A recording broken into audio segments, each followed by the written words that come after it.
અરે મારી દીકરી, હું ખાંડિયા ત્રિશુળવાળી ઊંચા કોટડાની ચામુંડા, મારા જહાનો હું વંશ રાખીશ. માલબાઈ, નવખંડમાં નામ ઉજાડે એવો તને હું દીકરો આપું તો કોટડાની ચામુંડા ખરી.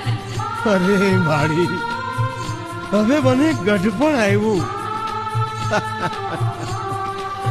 પણ માળી, તમે બોલ્યા એટલે હાચું જ થાય. હા મારા જહા, હું એક બોલી બીજું બોલું નહીં. હું દેવી ચામુંડા તને કાળિયા ભીલ જેવો દીકરો આપું છું. ખમા મારા કુળની દેવી, ખમા મારી મહા ચામુંડા. ખમા તને, ખમા માં. દીકરી માલબાઈ, આજથી 9 મહિના ને પૂરા 9 દિવસે તારે અહીંયા દીકરાનો જન્મ થાય. હું એને પડદે વાતું કરીશ. હું ઊંચા કોટડામાં કાળિયા ભીલની દેવી પ્રગટ પરચા પૂરીશ. આ મારું તમને